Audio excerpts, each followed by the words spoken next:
So good afternoon, or perhaps a good morning to all of you. Welcome to this webinar about the design principles for cycling infrastructure. And we have some special guests over here today from Lehi City. So it's a good morning to Mike West. Hello there. Morning. Great. And Kim Struthers. Hi there. Great having you here. We've been in touch for a while now, and yeah, that has led to this session where you will be presenting a bit about how you are applying the design principles in your city. Well, to the rest of the guests over here, Kim and Mike, they will introduce themselves when they start the presentation. Couple of things that I would like to explain before we dig into the contents. Yeah, so this webinar is about the design principles. There's a lot to tell about Dutch cycling infrastructure, but this topic I think, is a cornerstone. It's a fundament which are keys to your success. These principles are transferable. We've developed them in the Netherlands, but in fact they apply to each city, culture, and level of experience. I think, whatever standards apply, these are a foundation to any design.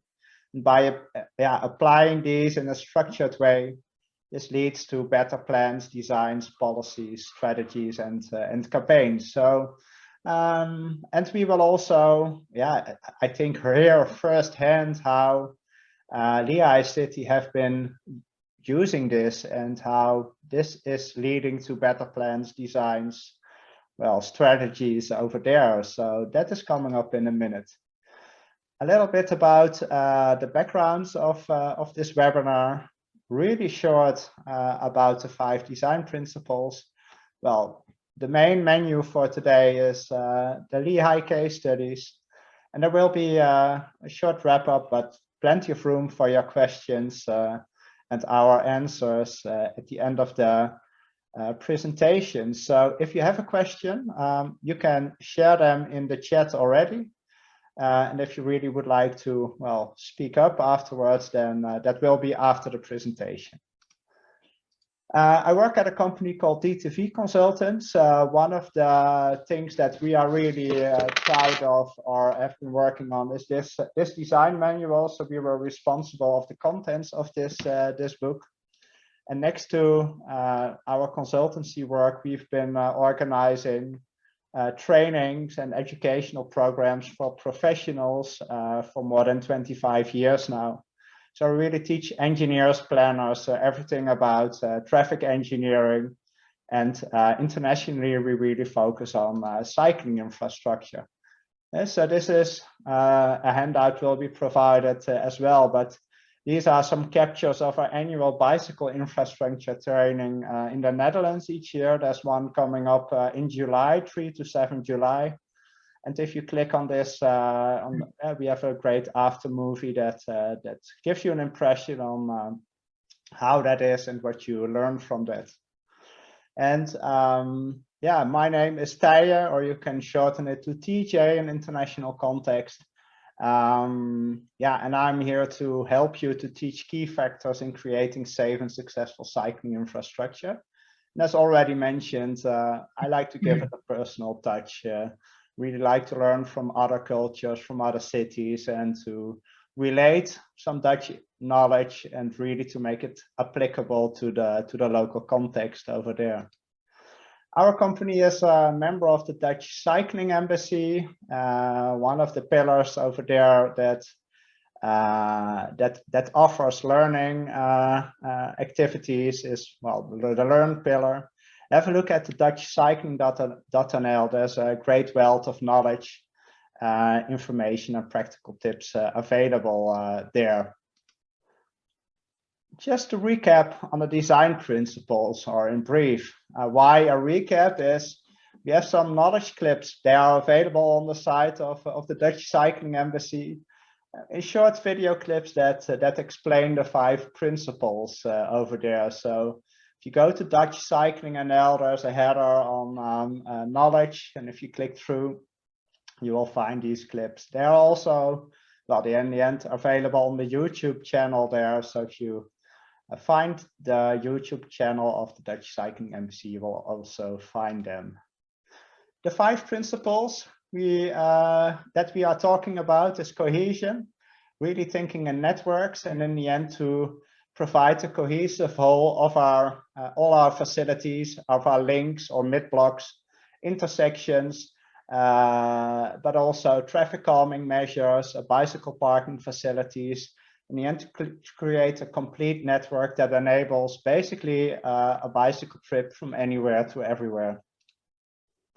Directness, so we want to ensure short and fast routes and minimizing detours as much as possible.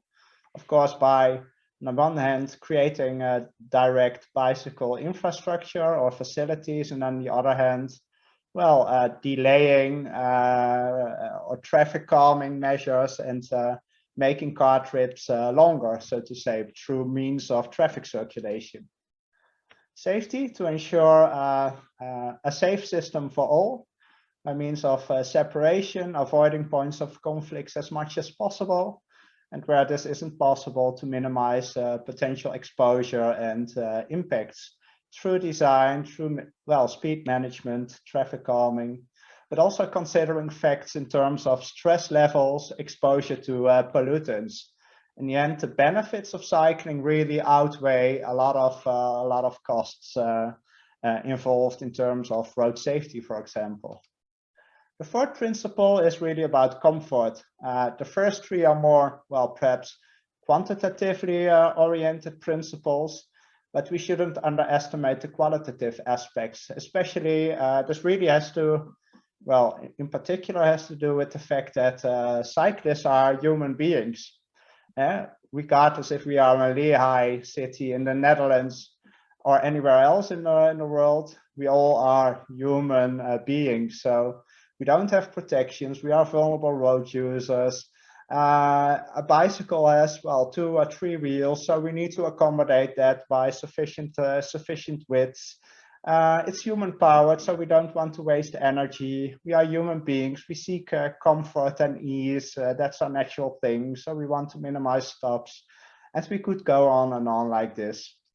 And the 5th one is attractiveness, which really makes it, we really need to consider making it a nice and beautiful experience. So planning our networks through green open areas and minimize routes through heavy congested arterials and industrial areas, for example. Well, really short, the 5 principles. We can teach about this and a lot of other things in regard to bicycle infrastructure, cycling infrastructure. Really interesting to consider this, but let's go on to our guests over here. To Mike, I think you are the first one coming up of both of you, so I would like to invite you to put your slides on the screen and go ahead. The floor is yours. Okay, perfect. Thank you, Ty. So I guess I'll quickly introduce myself. I'm Mike West, the Planning Division Manager here in Lehi. Those who know me know I live for this kind of stuff. Gets me super excited, passionate about it. But it is one piece of an overall big puzzle. But we'll talk about how we're trying to implement in Lehi. We have a ways to go to really better meet the 5 principles and create a better cycling network. But it's all a work in progress, just as it is in many cities around the world.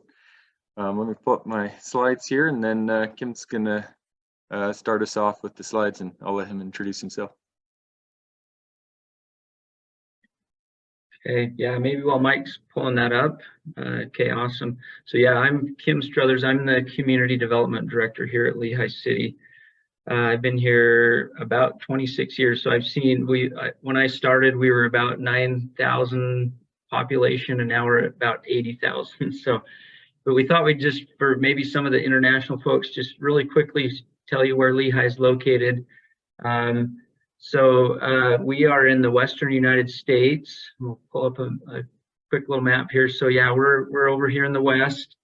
And we're on what we call the Wasatch Front, and we're located just a little bit south of Salt Lake City. Between Salt Lake and Provo are the two metropolitan areas closest to us. So, and like I said, we're about 80,000 residents right now, and we've become a major employment and technology center over the last 10 or 15 years. There's a lot of tech companies here. So we just want to talk about, hopefully we can share some things that we've been learning. We're still definitely in the learning process, but yeah, why biking? We're trying to promote biking here in Lehi as a means to an end, and we really like the saying, if you know Chris and Melissa Bruntlett, it's ask not what you can do for cycling, but what cycling can do for your city. So Mike and I are trying to take that to heart. We think there are a lot of benefits to promoting biking and following the 5 design principles. One of the things particular to Lehi is we have, because of the mountains that we're in, we have a lot of inversions, especially at this time of year in the winter. The cold air gets trapped and you get a lot of pollutants. So if we can help people have another mode to get around instead of just their cars, that will dramatically, we think, can really help with the air pollution over time. Another issue that we face is traffic and congestion. If we have a lot of congestion along the Wasatch Front. If we can create that network of cycling and give people another way to get around, we think that will do a lot to help our metropolitan area. Another thing that we've started to see from biking is just the livability. We think cycling creates some great opportunities for social interaction and just enjoying being outside, not in your car. Some other benefits could be personal health, freedom of mobility. As you can see in these pictures, yeah, some people out enjoying the trails on one of the communities here, not in Lehi, but near Lehi. And last of all, what Mike and I have started to see is a lot of our kids are riding their bikes. This is a picture from one of the elementary schools. So we think, if we can help build a better system, that it will give greater freedom and mobility to our young kids as well as older generations. So it creates a little more equity in how people can get around. So really quick, we're going to talk about how would we see success, and we're still pretty early in this stage, but we think if we can generally create a safe and convenient network of cycling and biking paths and also to bring some changes to our land use to bring destinations closer, that's how we're going to see success. So we're trying to focus on land use as well as the design criteria, the 5 criteria to make a good network. So I'll talk just a little bit more about what we're trying to do on land use, and then Mike is going to talk about how we're trying to apply the design principles. So as far as land use goes, our city council about a year ago approved this land use element of our general plan. And one of the main focuses when we did our update was to create areas like TJ had mentioned of transit-oriented development, mixed use areas, so that we can create these centers of activity that we're hoping to provide some employment, shopping, services, and entertainment within closer proximity to where people live. Right now we have a really big imbalance. We have a lot more jobs in areas than we do housing, and so we're trying to rebalance that and create more housing in those job centers, because if we don't, we've seen a lot of higher housing costs, longer commuting distances. So yeah, we're trying to create these mixed use centers where people can live and work. And so one of the examples, probably one of our best examples right now, is the Thanksgiving Point area. Right now it's all predominantly office, it's suburban office park. So where our plan is, as part of this new general plan, is we're going to be retrofitting this area with 2,000 housing units. This is located right along a commuter rail facility that you can see there in the slide. And so ultimately the parking lot that you see here in this picture will have housing, some additional office, and hopefully some retail, so that we want to create some gathering spaces and a kind of a cohesive network of trails and ways to get around. And that's where TJ and his team have helped us apply the 5 design principles. I'll talk about a few other examples here in Lehi. This next slide is a picture of a little infill project that we did in our downtown. Oh, sorry, let me go back to this. This is the example of what that station will look like.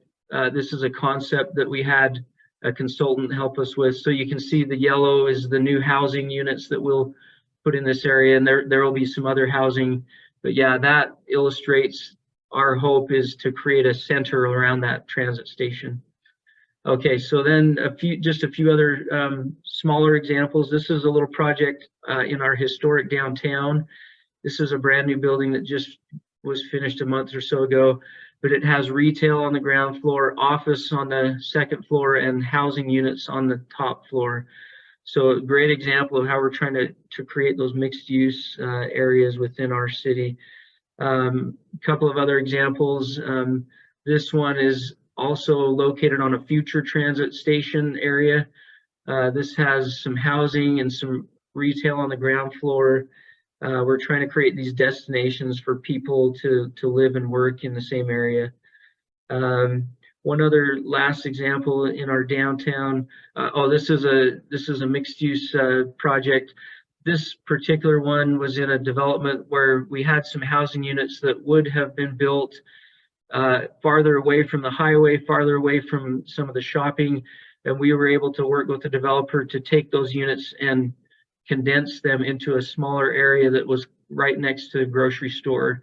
So this is a great example of what we're trying to do in creating those centers. And then the last example, this is another infill project in our downtown area that illustrates how we took what would have been just maybe some single family large lot, and we were able to work with the Planning Commission, City Council to allow this larger, higher density infill project that's very close to Main Street, so much more walkable. So I'll turn it over to Mike now.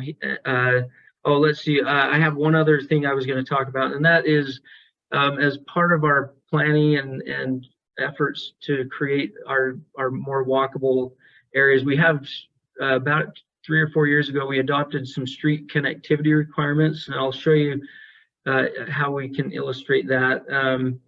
So yeah, go ahead, Mike, to the next slide. See, and I think that comes after these slides, sorry. Oh, okay. Yeah, right. Okay, I'll turn it over to Mike to talk about the network principles. Okay, perfect. And yeah, and then Kim's got a couple things to wrap us up. Yeah, super excited. So we really take the 5 principles to heart now here in Lehi, and it really guides a lot of the decisions we make when completing our network. The picture on the right here is a map of our current bike map for our bike pedestrian master plan. Lehi has had a bit of a history building shared use paths and things like that around town. The network's not fully cohesive yet at this point. And really getting into looking at how to deal with bike facilities on the street as well. We have about 60 miles of shared paths at the moment, with about 110 planned for the overall network. We also have some 60 miles of bike lanes. None of those are created equal. Some are quite terrifying to ride on at the moment. And we also have some connected networks of residential streets that help. We're currently working on a comprehensive update to this plan, really looking at a lot of different options for things on the streets. And as part of that plan update, we're going to be dedicating a chapter of the plan to the 5 principles and how that'll guide the future development of the network. So I wanted to take a quick look. This is the Thanksgiving Point area that Kim had mentioned. This is a snippet, kind of our current plan. The solid lines are existing, purple is shared use paths, green are on street, kind of painted bike lanes at the moment. And the dashed lines are all kind of what's planned within or for the future. So at the moment there's some cohesion there. We can definitely do better than this, but it shows the Thanksgiving Point area. One thing, for example, we did an interim update that was adopted by the council in January this year. It included this connection, for example, which I'll talk a little bit more about in a minute and why it's so beneficial. But we did do an update with the directness principle and safety and comfort all in mind, looking for the future. This is a kind of shows we're doing an update to the whole Thanksgiving Point master plan. This is the proposed bike map for that master plan. When you compare that to what's out there now on our existing plan to what it will be, it's definitely more cohesive and provides a lot of direct routes within areas both within Thanksgiving Point, which is the yellow area, and outside of it as well. One thing we did want to make sure is part of the cohesive principle is the cohesion principle is to look at your network density, which is what we've learned through the principles, thanks to Tai and the team. So things that we look at is the spacing of our primary network. You know, we're trying to meet that 300 to 500 meter spacing. So we've shown that here. There's some routes here that are a little closer because there's a lot of barriers in the way. So we need to ensure some of that accessibility. And all these areas within Thanksgiving Point have direct connectivity to that rail station and then also to the broader network. This shows kind of an overhead view of the station area right at it's our front runner station, our rail line there. This is kind of the proposed plan. This is what the network would look like. This is part of the proposed active transportation plan. So this includes both parts of the primary network, which may include, you know, protected bike lanes or off-street type paths, but also traffic calm streets within it, including this one, which is probably more of a living shared space type of street concept that we'd like to see in the center of this development area at the station. So it's really prioritizes pedestrians and cycling within that. So this shows that same station. This is kind of a rough idea of what the development may look like. The red line there would be that cycle path that we just approved in our master plan in January. This provides direct connectivity to that rail station and to the future planned secure and covered bike parking that we'd like to see there. But the most important thing here that we did is there's that 5-lane roadway over there. It's kind of a high-speed, dangerous road at the moment. It currently has buffered bike lanes on it. Not even I prefer to really use those. But what we've done is we've taken the main cycle route and we've pulled it off the roadway entirely. So we're getting away from the pollution, from the traffic, which is very much in line with the safety principles that we've learned. So we're putting it to its own separate parallel corridor that will better make it more comfortable. And then here are the buildings front towards the path and the bus drop off there. And then we can obviously put trees and things within the open space. So it becomes a much more attractive space as well. Further down the line, this is that same path, but it allows us, by going to this corridor, instead of having to wait at a traffic signal up the street, this route provides an option to go on a bridge over that main roadway there. And that's a pretty busy road here in Lehi. And this bridge, because the roadway sinks down as well, the bridge is flat, so you can go straight across it as a cyclist. So kind of in line with the comfort principle, you don't have to hoof it up a huge bridge or down through a tunnel. You just kind of glide straight across that. So really make a nice connection there. So this, in the broader sense, also helps with some other connectivity. So we have Lehi Station in our historic downtown. With the addition of that line coming out of the rail station, we can get a pretty direct route to our downtown. In the interim, we always have to think about phasing and the ability to get property to build these types of paths. It's a little more difficult here in Utah. We have some pretty strong property rights, so we have to work with property owners to get it. But we do have a plan that's still fairly direct on a street that pulls it off of the main roadway as well. So this is a less trafficked street route that we can still help us get to the downtown. And really what this does too is it provides, again, with kind of the comfort principle, it provides a pretty continuous cycling experience. You're not having to stop at traffic signals. You're not having to delay your route a lot, so you can just continuously cycle. In this route, as planned, you really would only have one traffic signal you'd have to wait at between Lehi Station and our downtown. This is one other example coming out of that Lehi Station. We have a new children's hospital that's going to be a regional hospital. There's the Lehi Station here and the hospital under construction. As the crow flies, it's about 3/4 of a mile. But the current bike route to get there is it's about 1.5 miles. And as you can see on the right-hand side of the screen there, you actually have to ride on that path that's designed actually within the clear area of the roadway, which is not ideal, and it's not safe design unless a barrier or something gets put in there. But it's not a very comfortable or safe place relatively to ride. So But with the plan and Thanksgiving Point that we've been working with them on, it provides this alternate route that allows people to get to the hospital from the rail station. Not quite as direct as we'd like to see still, but it provides a route through more of a green area and then a less traffic street here on the side.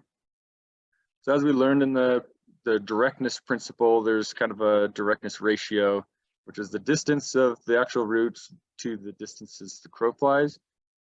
So the route that we currently have is about 2, which is pretty terrible. So usually you want to be between 1 and 1.2 for your primary network. This one's better. There's a lot of barriers in the way, but we can get up to like a 1.58 to get to the hospital. But considering you're getting off the highway, going through some green space, it's a much better route, and we'll do much better to see more people cycling. Now onto another plan. We have a master plan community kind of on our northeast side of town called the Sky Area Plan. As part of this community, we've been going through this the past year. The design principles played heavily into how we tried to work with the developer on the network for this area. And this project, the developer is very much using this trail system as kind of the selling point of the community. But what we did is same thing with the Thanksgiving Point area, we looked at the spacing of the network. So we wanted to make sure it's sufficiently dense. There's a big hole in the middle because that's a big kind of privately owned major employer. So there's not going to be any development within that central area. So that's why it kind of goes around there. But what it does do is it allows within this community, it really allows people to get from anywhere to everywhere. So here highlighted are 2 existing schools. You have planned mixed use districts. You've got some civic sites, which are usually kind of like a church or parks, things like that. You do have access to that major employer, which is also planning a huge expansion here, Texas Instruments there. There are 2 existing shopping areas that will help provide access to, and then ultimately to the west, there's connectivity to the rail station and to a lot of the employment center. So one thing I wanted to look at is we have constructed, just kind of show the benefits and how following the principles really does help and really works. This is a picture of a bridge along our rail trail that we recently installed last year. And this is another bridge that was installed shortly before that over a major highway and barrier. But what these bridges have done for us is it really shows how implementing these principles increases ridership. So through a couple data sources, we find that in July 2019, we had about 45 trips on the trail before these bridges were built. The trail used to have to go down and cross at the traffic signal for this major highway, and then you could continue on your way. Once these bridges were installed in July of 2021, we were seeing about 4,430 trips just through this section of the trail. So that's a 10,000% increase in use because we got these direct and safe connections. So really playing into the 5 principles there. So induced travel demand really applies to other modes, and what we've seen here in Lehi is it certainly helps to get more people biking. So in Thanksgiving Point, I kind of started from the network level and I'm working down to a little bit more of the details here. So in Thanksgiving Point, we've been working through some street designs. This is kind of the standard street section for Lehi for a public street. We've had a lot of debate internally about how we should design our streets, but right now it's kind of a one-size-fits-all, which is not great in my opinion. But we're looking and working with the developer to try and do some streets that are more conducive to cycling and for really increasing safety, not just of cyclists, but for everybody. But this kind of section here kind of includes more of the elements we've been working on and would like to see there, including things like raised intersections, defining the parking differently with different materials, bringing the trees closer to the street, really helping to slow things down. So, from a cyclist perspective, you're going to be much more comfortable riding on a traffic calm street like this than you would on our typical street section. Down in our south part of town, this is a project we've been working on. It's kind of a parking protected bike lanes that we've got planned. As you can see in the picture here, the street down there, it was originally planned as a large arterial, which then ultimately is built and done elsewhere by our local Department of Transportation here in Utah. Very wide street, speeding is a major problem. Though there is space to ride your bike on a shoulder, it's not all too comfortable. Especially considering some of the travel speeds of the cars. But what we're doing is we have a project planned this spring to refresh the street. We are limited on budget, so we're using parking as kind of our protection and delineator posts, but looking at a cycle track type option like this. But we hope to see more permanent type protections, and we will utilize protected style intersections on this roadway as well, that will intersect with bike lanes and other streets. And then one thing we're looking at, we have some design requirements. For example, since we've done the training, we've implemented things like turn radii and stuff on the intersections of bike paths and things like that to make it more comfortable. Especially, I have a cargo bike, and it's quite difficult to take a 90-degree corner because it's a 3-wheel tricycle. So I found that turn radii and stuff like that really help to make biking more comfortable and easy. But this is an example of one of the standards we're looking at the moment. This picture here was our old standard. It's a fairly long crossing for the bike path. It has a pretty good turn radius, so turning moving traffic can take that at a decent speed. I believe the target speed for side crossing like this would be like 6 miles per hour. This is our current standard. We have put curb extensions into our standard, but now after the training and understanding the Dutch approach, what we'd really like to see, and we're working on, we've implemented a couple in town, but is more of a continuous style raised crossing with a flared style drive approach, and it provides a lot of benefits of traffic calming. It's a clear priority of the bicycle path through the crossing there, so drivers understand that they need to yield to the bike traffic. So this is kind of what we're looking for on our side streets and accesses to businesses and things like that. One thing that's important too is we're working through a lot of this. We find that often we get requests to compromise and things like that, but we really want to think through all of the parts at play here. So this red line shows that we can still maintain like a turn radius for our emergency vehicles. So provides the slowing, the traffic calming, the priority, but it still accommodates our turning radius for emergency vehicles by widening that flared approach, so you can still maintain turn radius. And our fire marshal has been pretty supportive of looking at options like this, so that's really important when trying to get buy-in on some of these types of features. This is just a quick little video example showing the difference between the old standard and the standard we're proposing. These are both actually on the same path. We can see how much faster that white car turns versus the car coming over the continuous crossing there. So really shows the effectiveness of the traffic calming and really helps to make it safer and more comfortable for people using that path. So one thing that we are here in the planning division huge advocates are the safe systems approach, similar to the Dutch sustainable safety principles. The FHWA here in the United States adopted a policy last fall for the safe systems approach, and we really want to follow it and implement it as intended. This is a picture of a typical kind of major collector in the United States. We have some of these in Lehi. At first glance, it might seem like a complete streets. That's a big thing that's been advocated for here in the United States. But you got sidewalks, bike lanes, travel lanes for cars. But when you really look at it, it's not safe and comfortable option to utilize for walking, for biking. It's also not safe for drivers because drivers can get going pretty quick. And if you have someone pull out of a driveway or side street, getting T-boned is also unsafe. So what we really want to look at is starting to consider designs that really implement the design principles, but really get us to the safe systems type approach. So this example here actually uses less infrastructure. So from a new build, it's actually cheaper to build than that last one. It's a lot safer, so you can have your bike lanes behind the trees, so it becomes more attractive with the trees, safe and comfortable. And with your pedestrian crossings, you can raise them and put islands and things in the center to help provide safe crossing. So we're really trying to push towards more of the safe systems type approach. And also, as the Bruntlets have said, I've heard quoted that streets aren't set in stone. There's always going to be a point where street needs to be rebuilt, and that's really the opportunity to look at bringing things up to a better standard. And then from this point, I'll let Kim take over for our last couple of slides.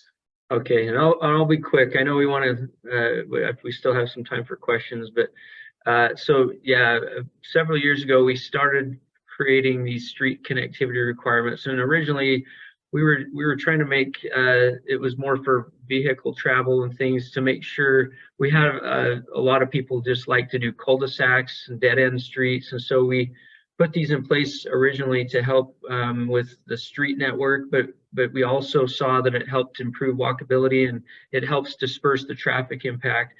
The red lines on this show the more of the collector and arterial, the larger streets, and the yellow ones are more of the local streets.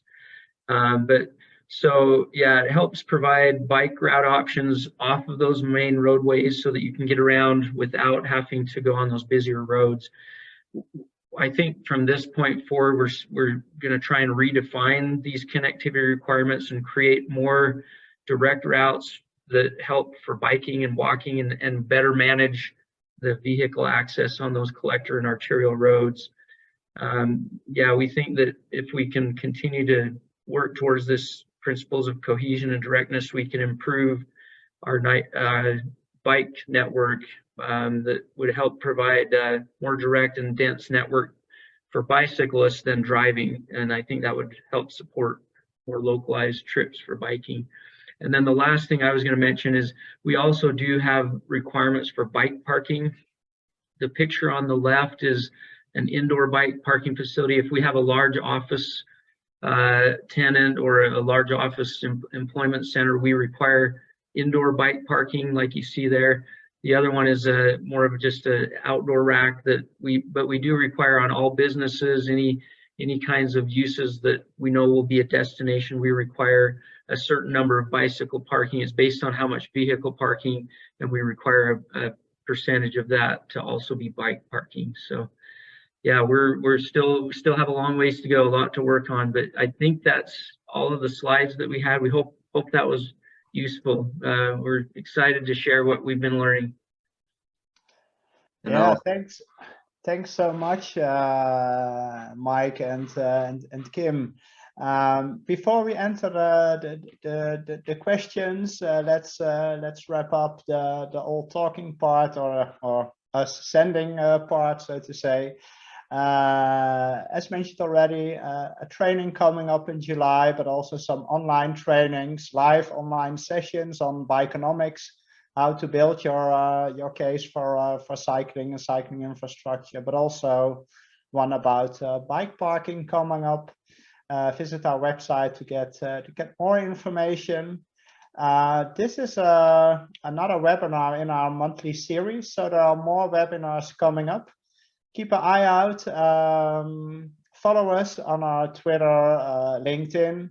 If you download one of our study guides available on the website, you will be added to our mailing. Well, you already did, so you will be updated automatically. And if you think you have peers, colleagues, friends in your network that should know about these opportunities, yes, please invite them so we can also host them in a next opportunity.